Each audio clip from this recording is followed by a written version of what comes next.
The man across the table laughed first, and that was his mistake. I had been staring at the numbers for 3 hours straight, and I knew exactly what I was looking at. $400,000 had moved through 3 shell accounts in a single week, and every trail led back to the same set of invoices that did not match a single shipment we had actually sent. I printed the report, walked into the glass boardroom on the 9th floor, and placed it in the center of the table without saying a word.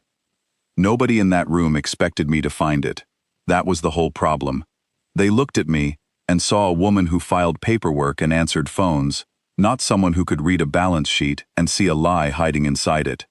My name is Clara Bennett, and I have spent 11 years being underestimated by men in tailored suits who assumed my size meant my mind was slow too.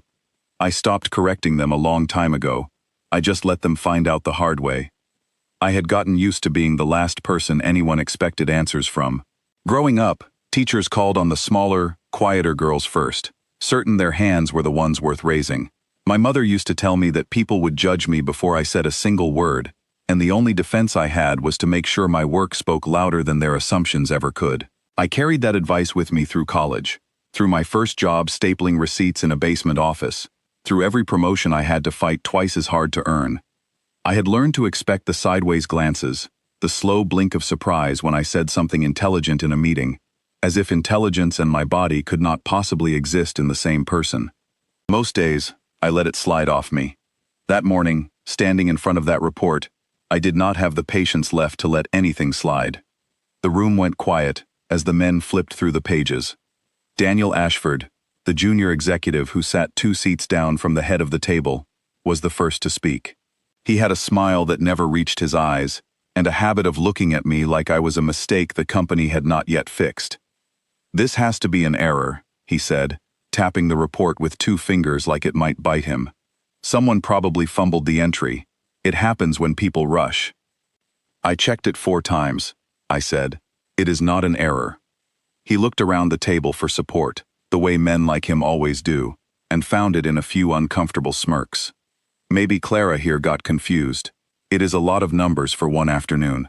A few of them laughed, quiet and ugly, the kind of laugh meant to remind me of my place. I felt my face get warm, but I did not look away. I did not get confused, Daniel. I found $400,000 that should not exist, moving through accounts that should not exist, tied to shipments that never happened.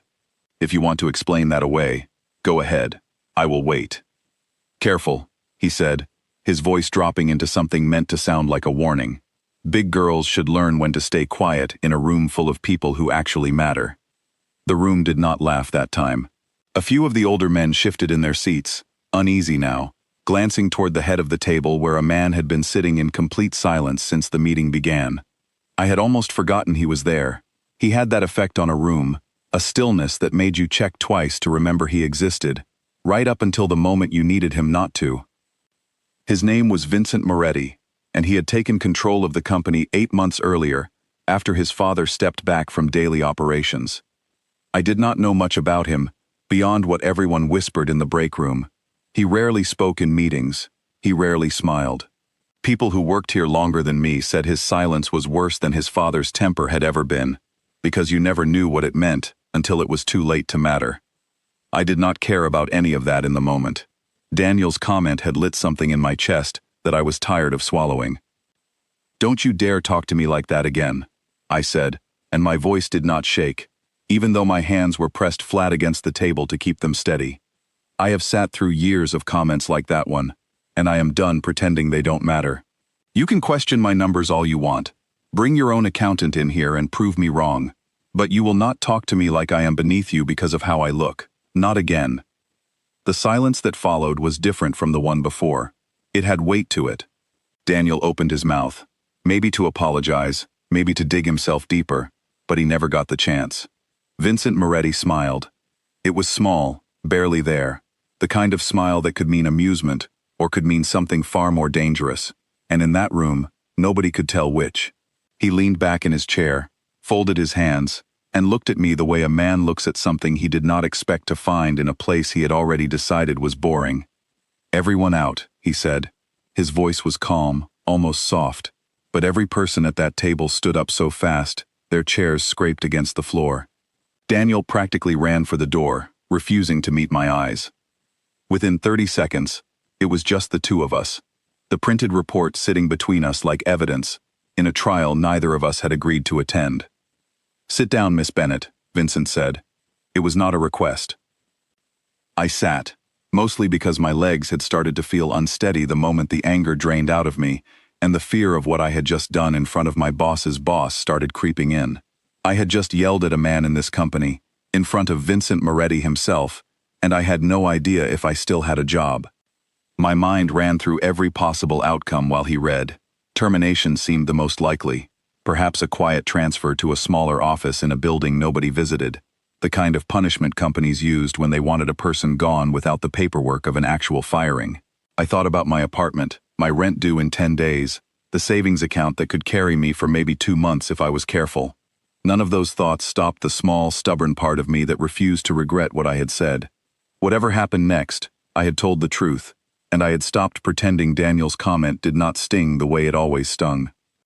He picked up the report and read through it slowly, his eyes moving across the numbers with a focus that told me he understood exactly what he was looking at, faster than anyone else in that room had managed.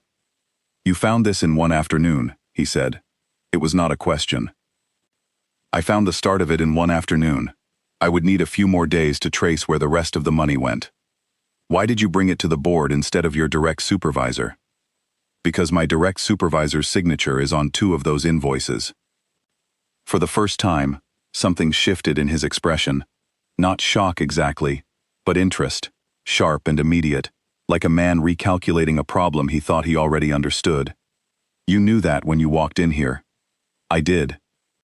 "And you brought it to a room full of people anyway, knowing one of them might be involved."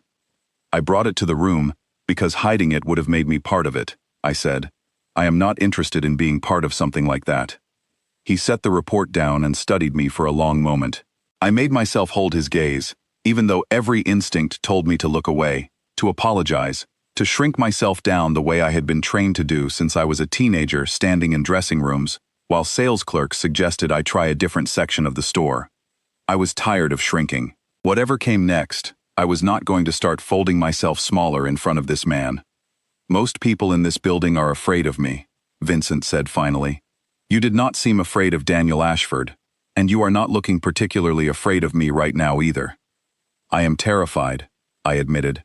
"I am just tired of letting that stop me." Something in his face changed again, quick and quiet, gone before I could name it. He almost smiled a second time, and this one felt less dangerous and more genuine, though I could not have explained the difference if someone had asked me to. "That is a rare thing in this company," he said. "Most people who work for me learn to be quiet very quickly. It keeps them comfortable. It also keeps them useless to me when something like this happens." He tapped the report once. "How long have you worked in accounting?" 11 years, 6 of them here." "And in 6 years, nobody asked you to look deeper into anything above your assigned files?" "No. I was told to stay in my lane. I got good at pretending that was fine." He stood up, walked to the window that looked out over the harbor where half the company's shipping containers sat waiting to be loaded, and stayed quiet for a moment, hands in his pockets, studying something I could not see from where I sat. "I want you to keep digging into this," he said, without turning around, quietly. "I do not want another board meeting. I do not want Daniel Ashford or anyone else knowing how far you have gotten until I decide otherwise. And if I find something bigger than a few fake invoices?" He turned back to face me, and this time the smile was fully there, calm and certain, in a way that sent a chill down my spine that I could not fully explain. Not fear exactly, something closer to standing at the edge of a decision I had not agreed to make yet. "Then you come straight to me," he said. "Not the board, not your supervisor, me." I should have said no. I should have walked out of that office, gone back to my desk, and let someone else handle whatever this company was actually involved in. I had heard the rumors, the same as everyone else, quiet stories about the Moretti family that nobody said out loud in daylight. But sitting there, watching him watch me like I was the first interesting thing that had happened in that building in months, I found myself nodding instead. "All right," I said. "I will keep digging." "Good," he said. "Do not disappoint me, Miss Bennett." I stood, gathered the report, and walked toward the door, my heart pounding harder than it had during the entire confrontation with Daniel. Just before I reached it, his voice stopped me. Clara. It was the first time he had used my first name. I turned back to find him still watching me, that same unreadable smile in place. "Don't let anyone talk to you like that again," he said. "Not in my building." I did not have an answer for that, so I simply nodded and left the room, my hands still shaking, though I could not have said any more, whether it was from fear or from something else entirely, something that felt dangerously close to hope that my life was about to change in ways I was not prepared for. The 2 days after the boardroom meeting passed in a strange, suspended quiet. I kept waiting for someone from Human Resources to call me into a small office and hand me a box for my belongings. Instead, my supervisor avoided eye contact in the hallway, and the coworkers who used to stop by my desk to chat suddenly found reasons to walk the long way around. Word of what happened had clearly spread through every floor of the building, and nobody seemed to know whether I was about to be fired or promoted, so most people chose the safer option of pretending not to notice me at all. I spent both evenings going over the numbers again at my kitchen table, unable to stop myself from digging deeper into the pattern I had found, even though nobody had asked me to continue. There was a strange comfort in the work, a sense of order in following the money exactly where it led, regardless of what waited for me at the end of the trail.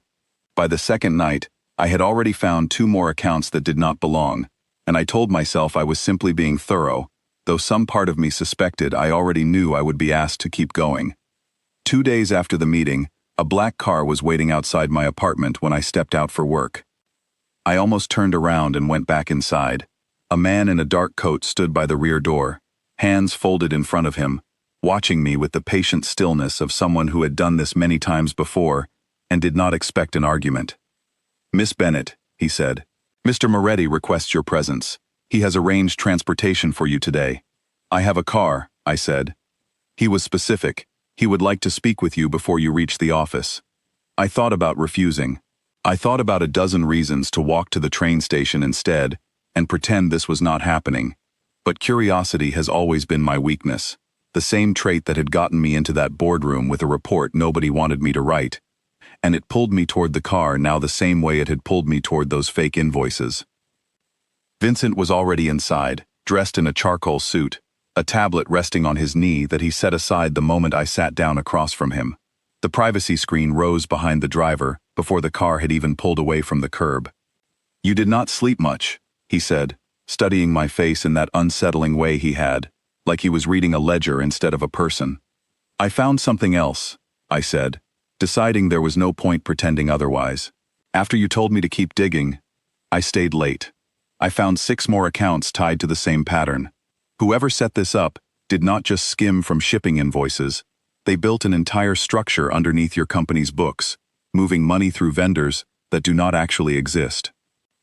His jaw tightened, just slightly, the only sign that the news mattered to him at all. "How much money are we discussing?" "Conservatively, $3 million over the last 2 years. It could be more. I have not finished tracing everything." "3 million?" he repeated quietly, more to himself than to me. "And you found all of that in 2 days?" "I did not sleep, like you said." For a moment he simply looked at me, and I had the strange sensation of being weighed on some private scale only he could see. "Most accountants I have worked with would have taken 2 weeks to find what you found in 2 days, and most of them would have come to me with excuses about needing more time and more resources before they told me anything useful. I do not like leaving things half-finished," I said. "It makes me anxious." That earned something close to a real laugh, low and brief, gone as quickly as it appeared. An honest answer. I appreciate those more than you might expect, in a company full of people who tell me what they think I want to hear. The car merged onto the highway, moving in the opposite direction from the office, and I felt a flicker of unease. "Where are we going?" "Somewhere private. What you found is not something we discuss where other employees might overhear us." He studied me again, that same unreadable focus. "I have a proposal for you, Clara, one I would like you to consider carefully before you answer." "I am listening." "I want you to leave your current position and work directly for me. Not for the shipping division, not for the board, for me personally." You would manage financial matters that require someone with your particular talent for finding what other people miss, and someone with your particular willingness to say difficult things out loud when everyone else stays quiet. I studied him for a long moment, my pulse picking up, though I could not tell if it was excitement or fear driving it. You are asking me to work inside whatever this company actually is, not the version printed on the business cards. Something flickered across his face, a flash of surprise that he controlled almost instantly. You are more perceptive than most people give you credit for.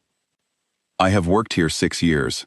I am not naive about what kind of company keeps this many unexplained accounts hidden behind shipping invoices.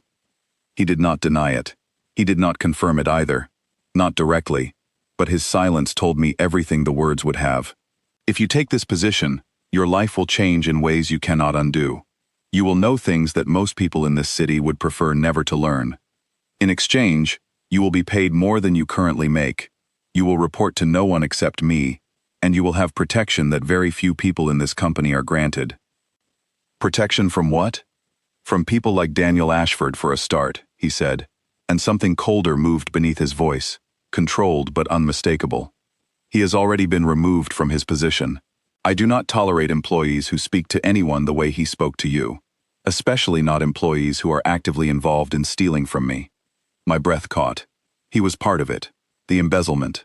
He was one piece of it, not the largest piece, but a piece nonetheless.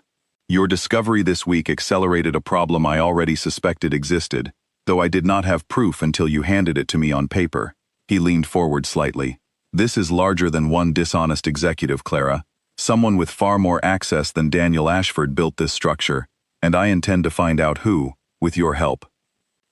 I sat with that for a long moment, watching the city blur past the window, weighing everything he had said against every instinct, telling me to ask the driver to stop the car and let me out. But there was something else underneath the fear, something that had been building in me for years without a name until this moment. I was tired of being small. I was tired of filing paperwork that other people took credit for. Tired of being talked over in meetings, tired of shrinking myself into a shape that made everyone else comfortable. What happens to the people who work against you? I said carefully. The ones stealing money. That depends on how deeply they are involved, and how honest they are once they are discovered. His voice stayed even, giving nothing away. I do not enjoy unnecessary conflict. I prefer solutions that keep my organization functioning smoothly. But I will not pretend to you that everyone who crosses me walks away entirely unscathed. I think you are intelligent enough that you do not need me to draw you a clearer picture than that. I appreciated that he did not lie to me, even in a moment when a lie might have made things easier for both of us. And if I say no to this offer, if I want to stay in my old position and forget any of this happened, then I will thank you for your work this week, ensure you are compensated for the trouble, and you will return to your desk with no further involvement in anything beyond your usual duties. He paused. You would also, I suspect, spend the rest of your career wondering what might have happened if you had said yes. He was right, and I hated that he was right, and I think he could see exactly how much I hated it by the small curve that touched the corner of his mouth. I need to think about it, I said, because some part of me still needed to pretend I had not already decided. Take the day, he said. I will need an answer by tomorrow morning. Whatever you decide, you will not be punished for it. But I think you already know what your answer will be, Clara. I saw it in that boardroom, the moment you stood your ground against a man twice your rank in this company. The car pulled up outside a small building I did not recognize, tucked away from the main financial district, unmarked except for a discreet brass plate beside the door that read nothing more than a street number. What is this place? My private office. Somewhere the board does not have access, and somewhere Daniel Ashford's replacement will never think to look. He opened the door and stepped out, then turned back and offered his hand to help me out of the car, an old-fashioned gesture that felt strange coming from a man I now understood to be dangerous, in ways I had only begun to guess at. Come inside. I want to show you exactly what you would be working with, before you make your decision. I think you deserve to see the whole picture, rather than a piece of it. I took his hand, and the moment my palm met his, something passed between us that had nothing to do with money or crime or the careful negotiation we had just conducted. It was small and quiet and entirely unwelcome, a warmth that spread up my arm and refused to be explained away as simple nerves. He seemed to notice it too, his eyes catching mine for a beat longer than necessary, before he released my hand and gestured toward the door.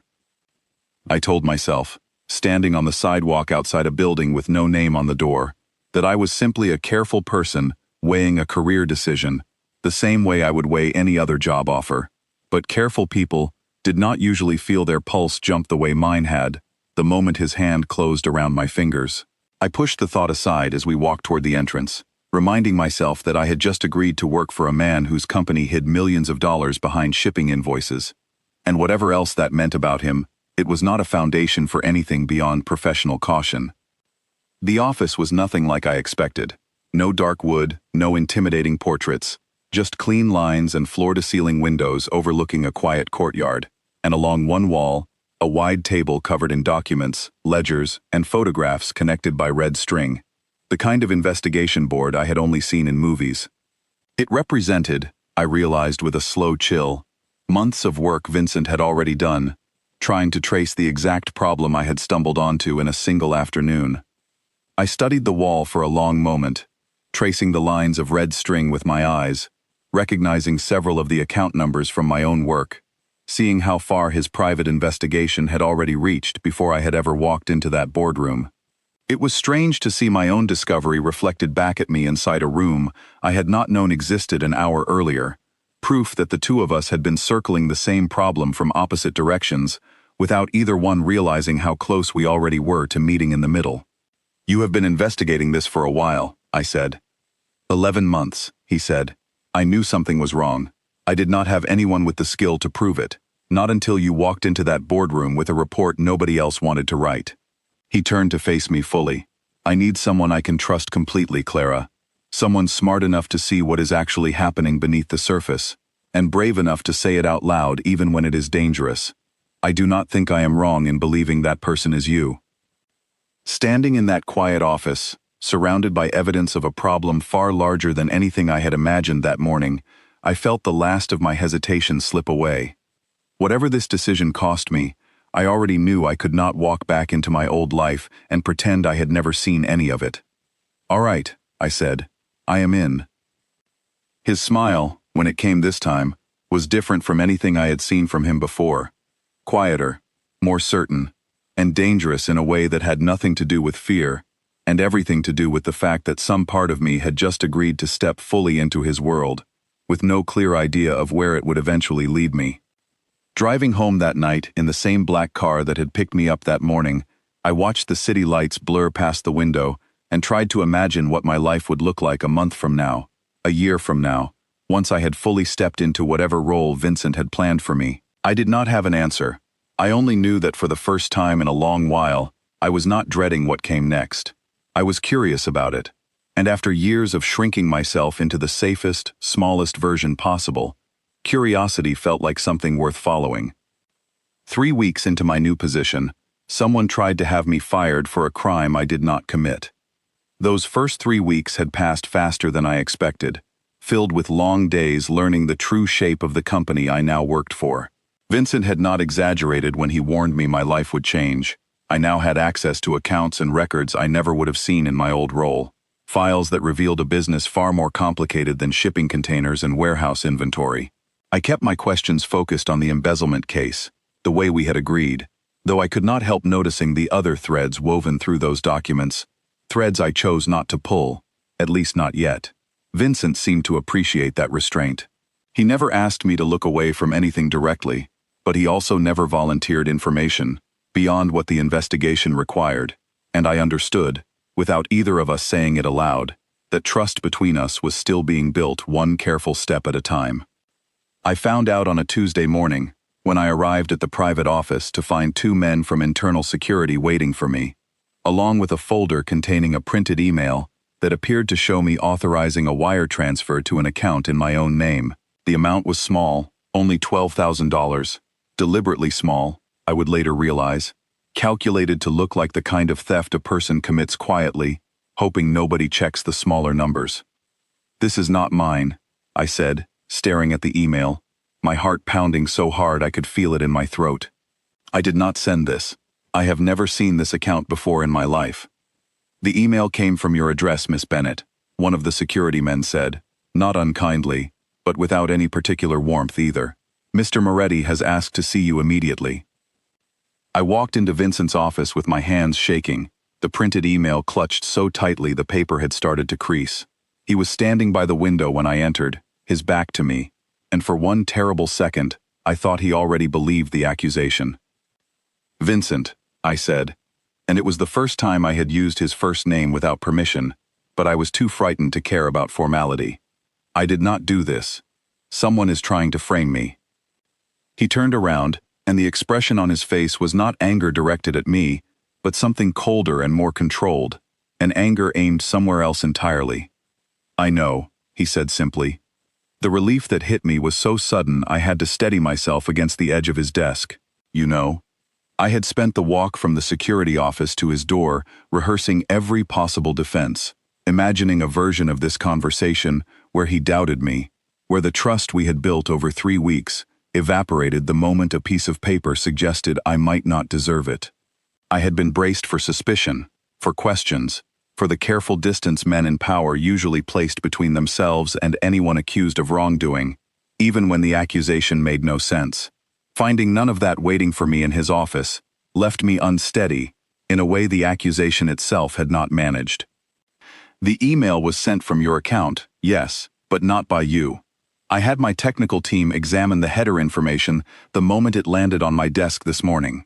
It was routed through a proxy address commonly used by someone with access to internal systems who wanted to disguise their location.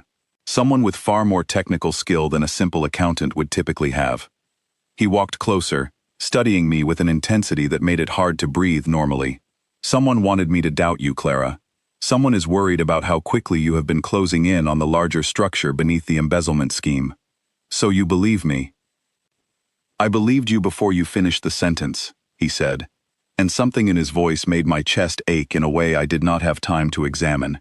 You do not have the technical background to route a transfer through 3 proxy servers, and even if you did, you are not stupid enough to make it look this obvious. Whoever did this wanted it to seem clumsy enough that I would question your competence rather than your intentions. I sank into the chair across from his desk, the fear slowly draining out of me and leaving something closer to exhaustion in its place. Who would do this? That is what we are going to find out. He sat down across from me, close enough that I could see the tension in his jaw, the careful control he kept over whatever he was actually feeling. This confirms something I already suspected. Whoever built this embezzlement structure is still active inside my organization, watching closely enough to know exactly how much progress we have made. They are frightened, Clara, and frightened people make mistakes. Over the following days, we worked together more closely than I had imagined possible when I first agreed to this position. We spent long hours in that quiet office, tracing the false email back through its layers, cross-referencing employee access logs against the timing of every fraudulent transaction I had uncovered. Vincent proved to be exactly the kind of partner I needed. Sharp, methodical, willing to sit with a problem for hours without losing focus, and increasingly willing to trust my instincts, even when I could not fully explain the logic behind them.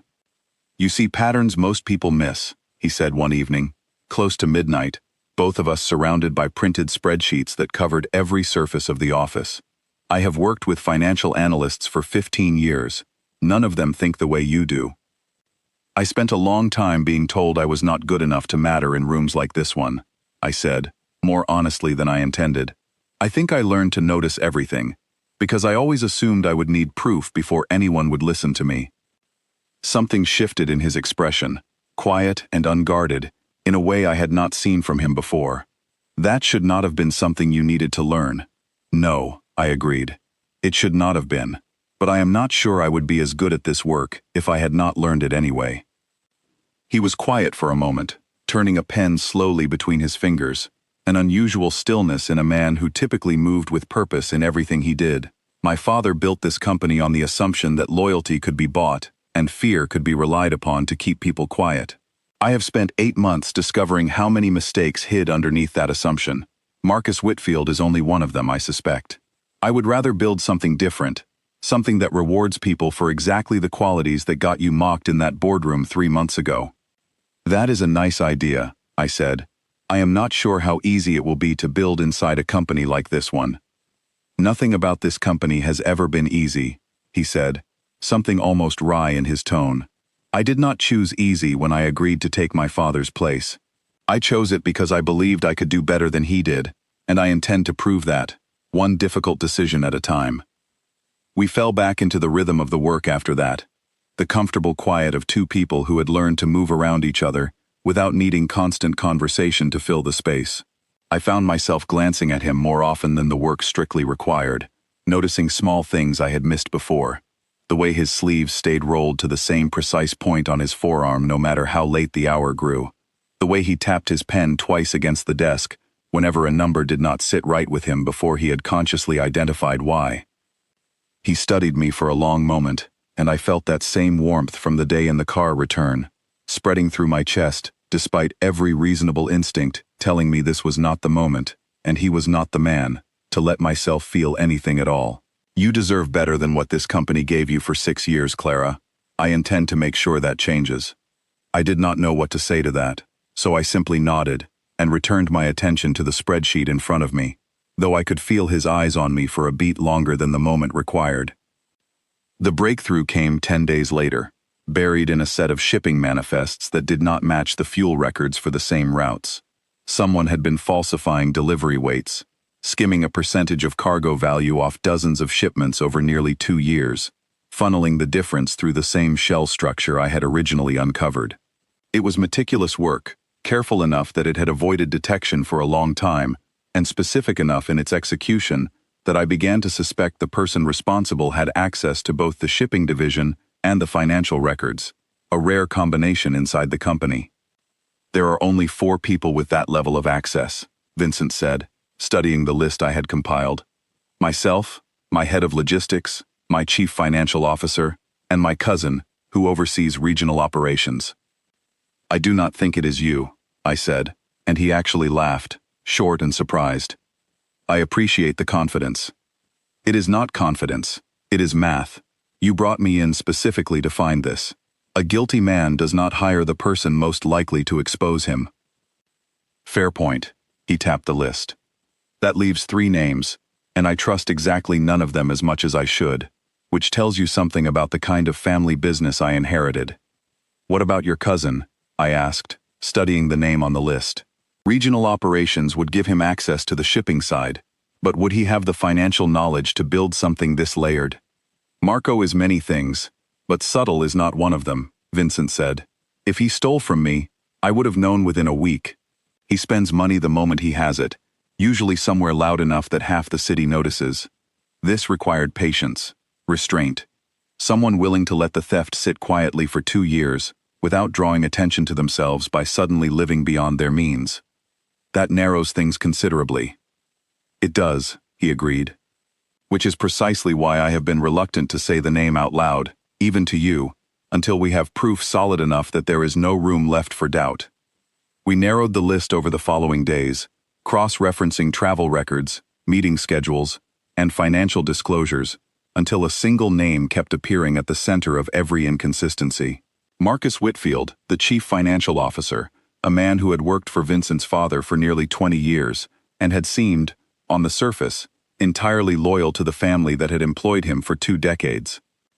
"He mentored me when I first joined the company," Vincent said quietly, staring at the evidence spread across his desk, the closest I had seen him come to visible disappointment since I had started working for him.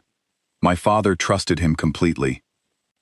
"I am sorry," I said, and meant it, watching something heavy settle over his features. "Do not be sorry, be right." He looked up at me, his expression hardening back into the careful control I had grown used to seeing from him. "I need absolute certainty before I act on this, Clara. Marcus Whitfield is not a man who will go quietly if he believes he has been discovered, and if we move against him without complete proof, he will have time to destroy evidence, or worse, retaliate against the people who found him." I understood immediately what he meant by worse, and the understanding settled into my stomach like something cold and heavy. "You think he might come after me directly?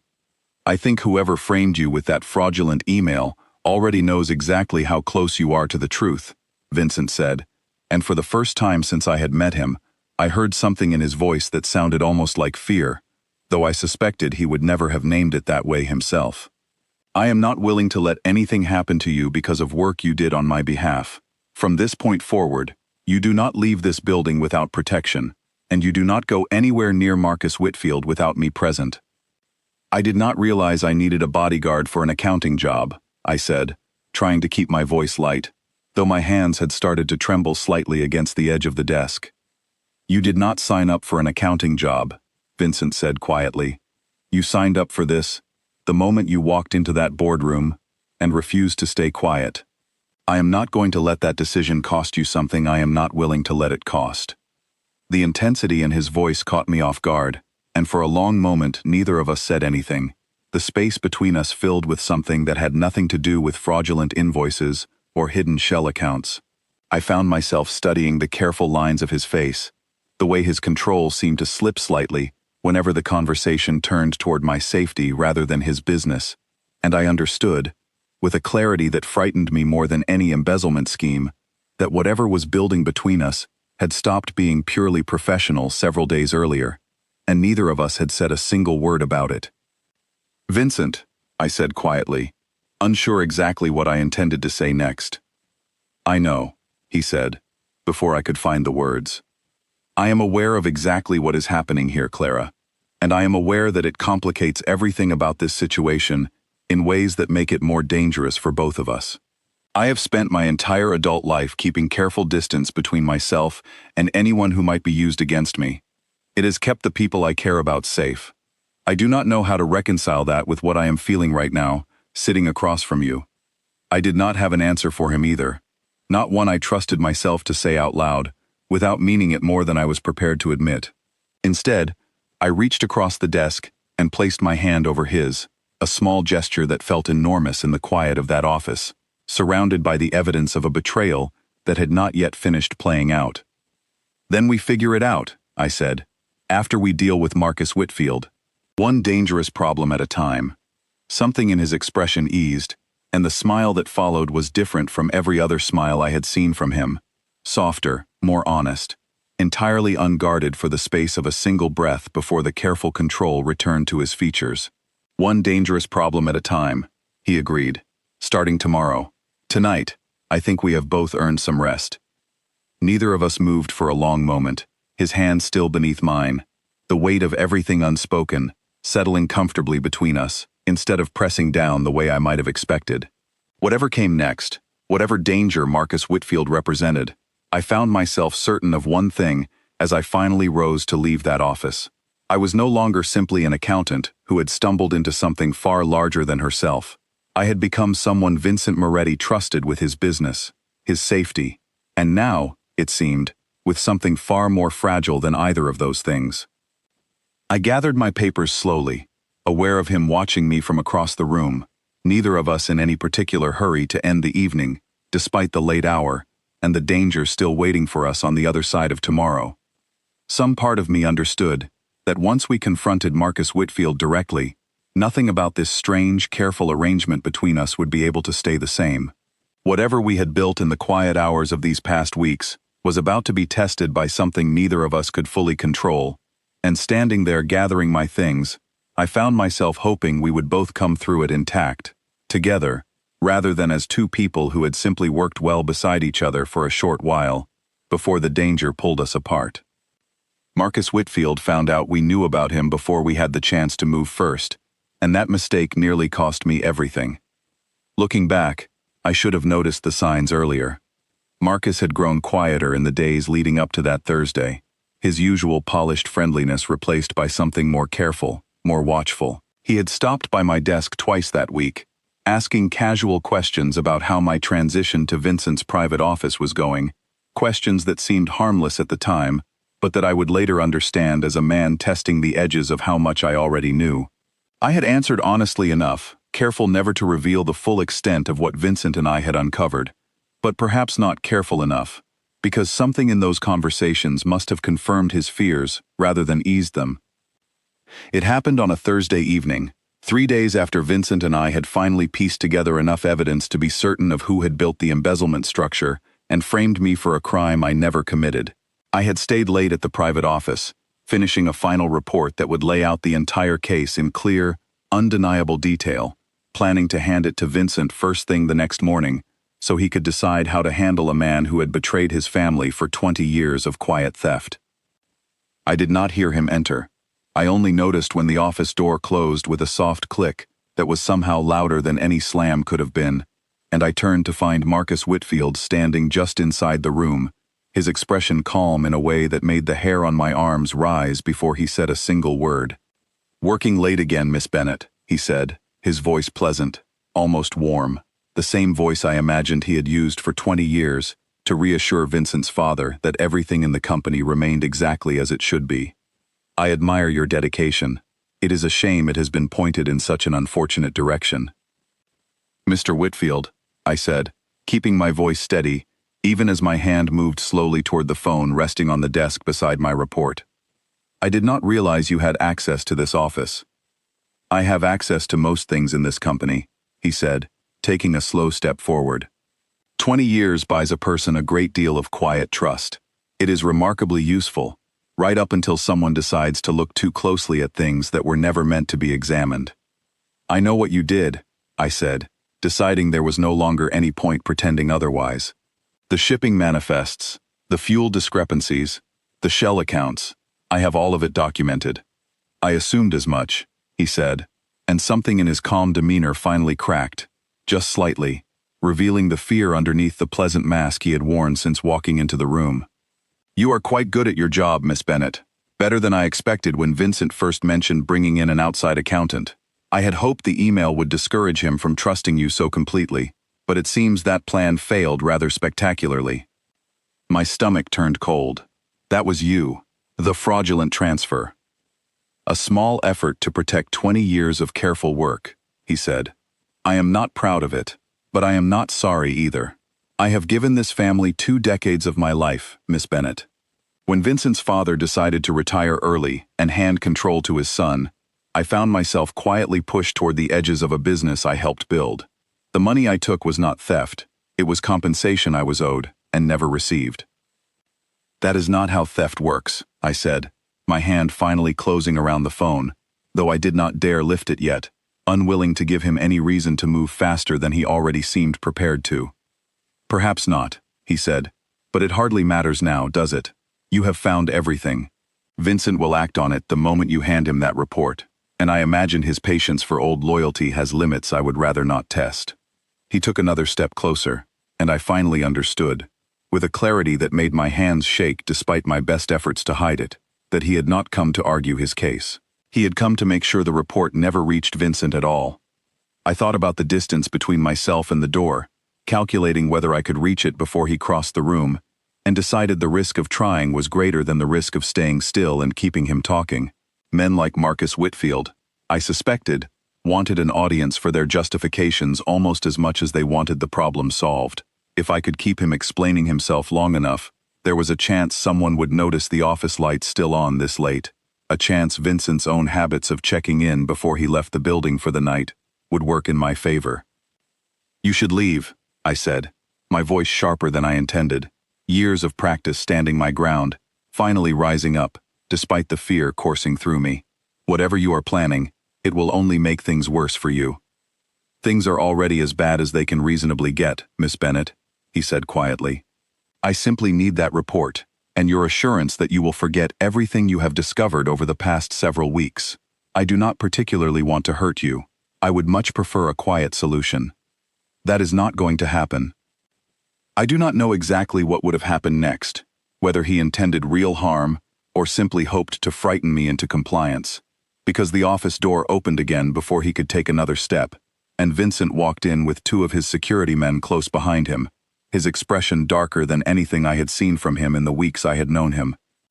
"Marcus," Vincent said, his voice deceptively calm in a way that made the room feel colder than it had a moment earlier.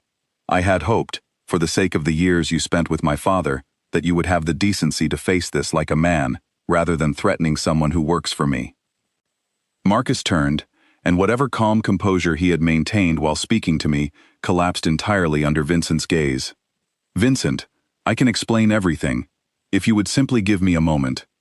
"I do not need an explanation," Vincent said, crossing the room to stand between Marcus and myself, close enough that I could feel the tension radiating off him. "I have Clara's report. I have known the full extent of what you did for the past 2 days. I was giving you the opportunity to come to me directly, Marcus, the way a man who spent 20 years earning my father's trust should have done. Instead, I find you here, threatening the one person who exposed your theft in the first place." "I was not threatening her," Marcus said, though the lie sat poorly on his face. "I was simply asking her to reconsider how she presented her findings. You were asking her to erase evidence and pretend 20 years of theft did not happen," Vincent said, his voice never rising, which somehow made the words land harder than shouting ever could have. "And when that failed, I suspect you would have found a far less polite way to secure her silence." The security men moved forward at a small gesture from Vincent, and Marcus's composure finally shattered completely, years of careful control dissolving into something desperate and afraid. "Vincent, please, think about everything I built with your father. Think about what this family owes me. My father is retired precisely because he grew tired of men like you, convincing him that loyalty excuses theft," Vincent said. "I do not make the same mistake he made. You will be removed from this building, and you will not return. What happens after that depends entirely on how honest you are willing to be about everyone else who may have helped you build this, starting now." Marcus's eyes flicked toward me one final time, something between apology and resentment flashing across his face before the security men led him from the office, his protests growing quieter as they moved further down the hallway until the sound disappeared entirely. I stood there for a moment, after the door closed behind them, replaying the last few minutes in my mind, trying to reconcile the calm, mentoring figure Vincent had described with the man who had just stood in this room, threatening me in the politest possible language. It was strange how easily some people could hold both versions of themselves at once, the respectable exterior and the desperate cruelty underneath, switching between them the moment it became useful. I wondered how long Marcus had been living that way, how many other people in this building carried the same divide without anyone noticing until it was too late. The moment the door closed, Vincent turned to me, and the careful control he had maintained throughout the entire confrontation finally broke, replaced by something raw and urgent that caught me completely off guard. "Are you hurt? Did he touch you before I arrived?" "I am fine," I said, though my voice shook slightly as the adrenaline that had carried me through the confrontation began to fade, leaving something closer to exhaustion in its place. "He did not touch me. He mostly just talked." Vincent crossed the remaining distance between us, and, before I fully understood what was happening, pulled me into an embrace that felt entirely unlike the careful, controlled man I had come to know over the past several weeks. "I should not have let you stay here alone tonight," he said quietly, his voice rough in a way I had never heard from him. I knew we were close to confronting him. I should have anticipated that he might move first. I stood there for a long moment, allowing myself to lean into the solid warmth of him, the fear finally draining out of my body now that the danger had actually passed. "You could not have known he would come here tonight specifically. I should have protected you better regardless," he said, pulling back slightly to look at me, his hands still resting on my shoulders, as though he needed the physical confirmation that I was actually unharmed. "I told you weeks ago that I would not let this cost you something I was not willing to let it cost. I nearly broke that promise tonight." "You did not break anything," I said. "You walked through that door exactly when I needed you to." I thought about telling him how close I had come to reaching for the phone, how carefully I had been calculating the distance to the door, how much of my composure in that moment had been built entirely out of the years I had spent learning not to let fear show on my face, even when it was the only thing I felt. I decided against sharing all of it. Some of the fear I preferred to carry alone, at least for tonight, until I had a clearer sense of how to put it into words that would not sound like I was asking him to feel responsible for something that was never his fault to carry.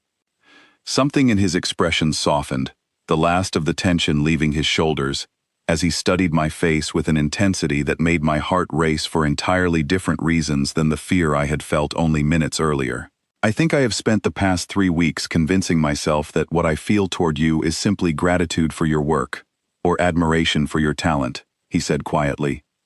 "Standing in this room tonight, imagining what might have happened if I had arrived even a few minutes later, I no longer have the patience to keep pretending that is all this is." I did not trust my voice enough to answer him directly, so instead, I simply reached up and touched his face, a small gesture that seemed to say everything neither of us had been willing to voice clearly over the past several weeks of careful professional distance. He leaned into the touch, his eyes closing briefly before he opened them again, and the smile that followed was different from every other expression I had seen from him, unguarded and certain, in a way that told me, without a single additional word, exactly how he intended to answer the question hanging unspoken between us. "Come home with me tonight," he said quietly. "Not because I do not trust the security here, because I do not want to be anywhere tonight that you are not." I nodded, unable to find words equal to the moment, and allowed him to guide me from the office that had, over 3 short weeks, become the place where my entire life had quietly and irreversibly changed. The drive to his home passed mostly in silence, though it was a comfortable one, his hand resting over mine on the seat between us for most of the ride.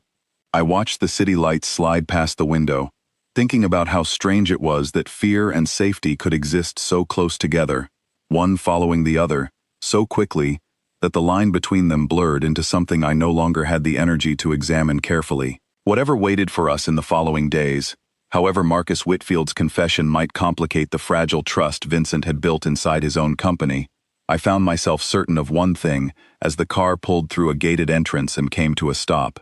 I was no longer simply someone who worked for Vincent Moretti. Tonight had made that much impossible to pretend otherwise, and for the first time in longer than I could remember, I did not feel any need to pretend at all. 6 weeks after Marcus Whitfield was removed from the company, Vincent called an all-staff meeting that nobody had been warned about in advance, and I found out I was the reason for it only when he asked me to stand beside him at the front of the room. Those 6 weeks had brought more change than I expected. Marcus, faced with the full weight of evidence against him, had eventually cooperated, providing details about how the scheme began and confirming that no one else inside the company had knowingly participated, a small mercy that let Vincent close the matter without further disruption to the people who worked there. The stolen funds were recovered almost entirely, routed back through legal channels that I helped structure myself, my first real test in a role that had, until that point, existed only in careful conversations between Vincent and myself. I had spent those weeks learning the deeper architecture of the company, no longer limited to chasing down fraud, but now responsible for understanding every account, every contract, every quiet arrangement that kept the business running.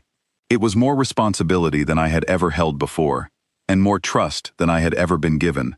And some mornings, I still woke up half convinced I would arrive at the office to find it had all been some elaborate misunderstanding. The main conference hall on the ground floor had never been used for anything except quarterly earnings reports and the occasional holiday gathering. But that morning, it was filled with nearly every employee from every department, summoned by an email that gave no explanation beyond a mandatory meeting time. I stood near the back initially, uncertain why Vincent had asked me to attend something that seemed far above my usual responsibilities, until his assistant found me in the crowd and quietly asked me to come to the front. "What is this about?" I whispered, as she led me toward the small stage where Vincent already stood, dressed in the same charcoal suit he had worn the day everything between us had started, months earlier in that very different boardroom meeting. "He did not tell me either," she said. "He only said you needed to be standing beside him."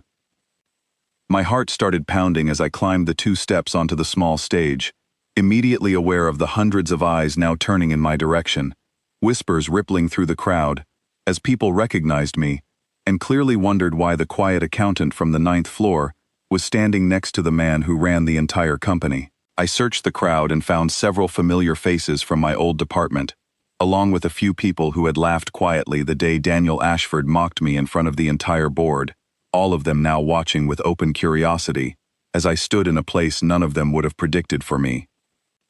Vincent stepped toward the small podium, and the room fell silent almost instantly, the same effect his presence always seemed to have on any space he entered.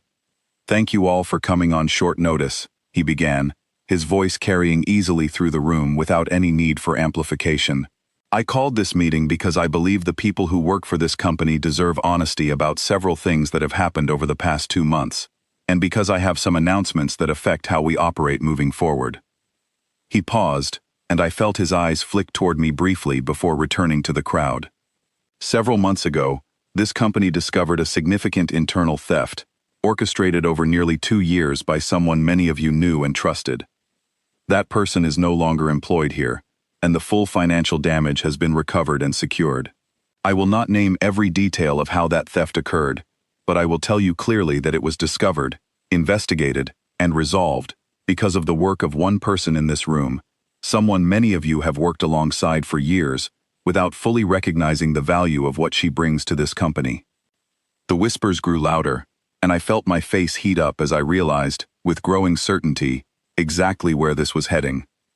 Clara Bennett, Vincent said, turning slightly to gesture toward me, identified irregularities in our financial records that senior executives with decades more experience had entirely missed. When she brought that information forward, in a room full of people who should have taken her seriously immediately, she was instead mocked for her appearance by an executive who has since been removed from this company for reasons that extend well beyond simple rudeness.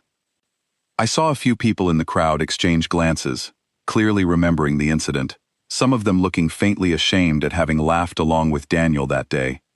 I want to be entirely clear about something, Vincent continued, his voice hardening slightly. This company will not tolerate employees being dismissed, mocked, or underestimated because of how they look, how they speak, or any factor unrelated to the quality of their work. Clara Bennett proved, in the space of a single afternoon, that she possessed skills and instincts that our entire finance department had failed to demonstrate across years of oversight. She now holds the position of Chief Financial Officer of this company, effective immediately, and she reports directly to me. The room erupted into a mixture of applause and stunned murmuring, and I stood there, momentarily unable to process the words, staring at Vincent with an expression I imagine mirrored genuine shock.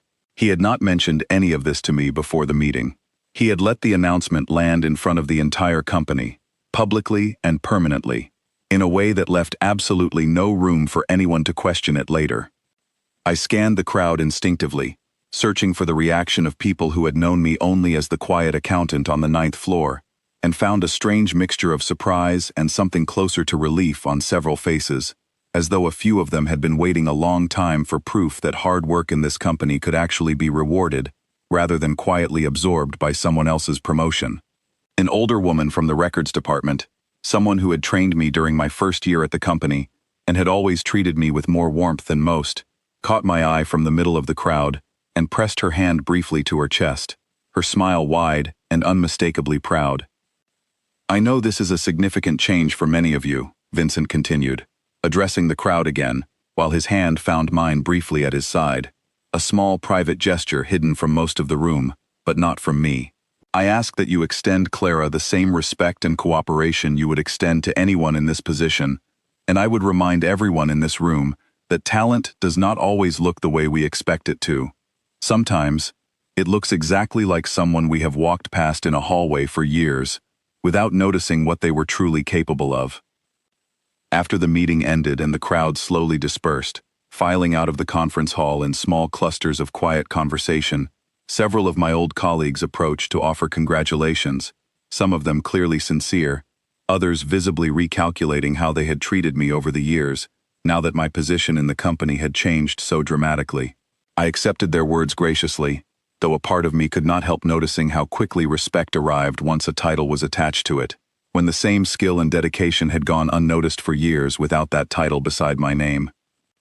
Vincent waited until the room had mostly cleared before turning to face me fully, his earlier composure softening into something warmer and more private.